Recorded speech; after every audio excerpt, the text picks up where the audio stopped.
Nah, Allah udah kasih kita daily manfaat lewat sholat. Gimana tuh maksudnya? Okay guys, I have a question for you.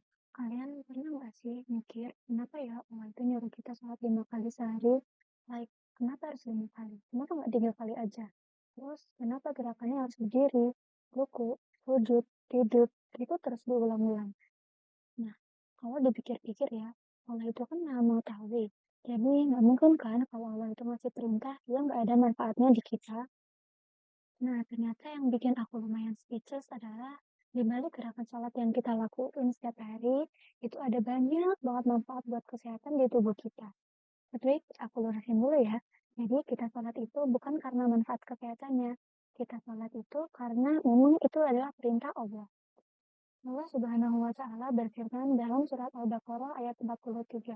Dirikanlah sholat, tunaikanlah zakat, dan berukutlah bersama orang-orang yang ruku. Jadi, tujuan utama sholat itu adalah ibadah. Kalau ternyata tubuh kita juga ikut sehat karena sholat, that's a bonus from Allah. Allah never create something without wisdom. Guys, ada satu hal yang menurut aku keren banget. Nah, kita tuh sering kan mikir kalau misalnya olahraga itu harus ke-gym, harus jogging, harus angkat beban yang berat. Nah, padahal sebagai seorang muslim, kita itu punya daily movement yang Allah kasih tiap hari. Coba deh dihitung, dari sholat subuh, zuhur, asar, maghrib, isya, kalau satu kali sholat ada sekitar 7-17 rakaat, tergantung waktunya, dalam sehari-hari kita udah berkali-kali berdiri, berkali-kali membungkuk, sujud, duduk, berdiri lagi, without realizing it.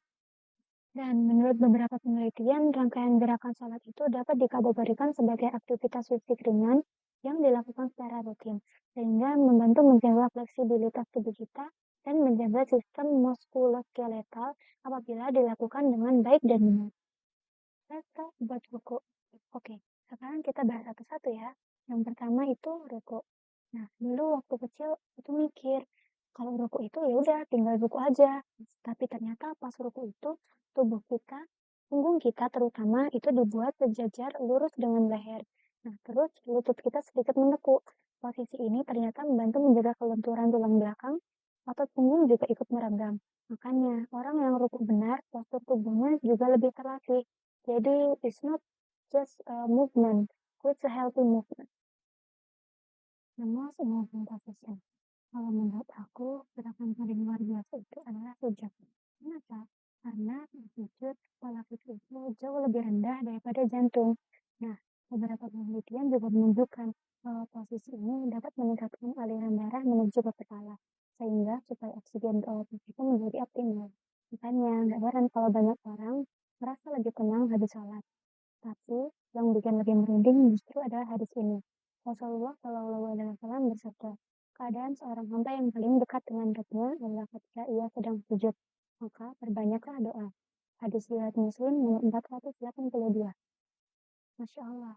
Bayangin deh, posisi yang paling dekat sama Allah ternyata juga posisi yang punya banyak manfaat buat tubuh kita. Subhanallah. Guys, jujur ya, kalau lagi penting, lagi capek, lagi stres karena tugas, atau lagi banyak masalah, kalian pernah nggak sih ngerasa habis sholat itu rasanya lebih plong gitu, lebih tenang gitu kan? Nah, aku yakin banyak yang pernah, dan ternyata ini juga ada penjelasannya. Saat sholat, kita berhenti sejenak dari aktivitas dunia. Kita fokus, tarik nafas, baca ayat Al-Quran, berzikir, berdoa. Secara psikologis, aktivitas ini dapat membantu tubuh menjadi lebih rileks dan menurunkan tingkat stres. Sejumlah penelitian juga menemukan hubungan antara sholat dan meningkatnya rasa tenang dan relaksasi. Makanya Allah berfirman, Allah bidzikrillahi tatma'innul qulub. Ingatlah, hanya dengan mengingat Allah, hati menjadi tentram. Quran Surat Al-Ra'd ayat 28. Aku suka banget sama ayat ini, karena Allah itu nggak bilang kalau hati tenang itu karena uang, atau karena terkenal, tapi karena mengingat Allah. Gede banget gak sih artinya? Maka ya guys, dalam satu rakaat sholat, hampir seluruh sendi tubuh kita itu ikut bergerak. Mulai dari leher, bahu, siku, pergelangan tangan, pinggang, lutut, sampai pergelangan kaki. Jadi sebenarnya, kalau sholat kita itu dilakukan dengan benar, kita bukan cuma dapat pahala, tubuh kita juga tetap aktif. Makanya, para ahli sering bilang, movement is medicine. Dan sebagai muslim, kita udah diajarin untuk bergerak sejak lebih dari 1400 tahun yang lalu. Nah, aku juga mau kasih sedikit reminder nih buat kalian.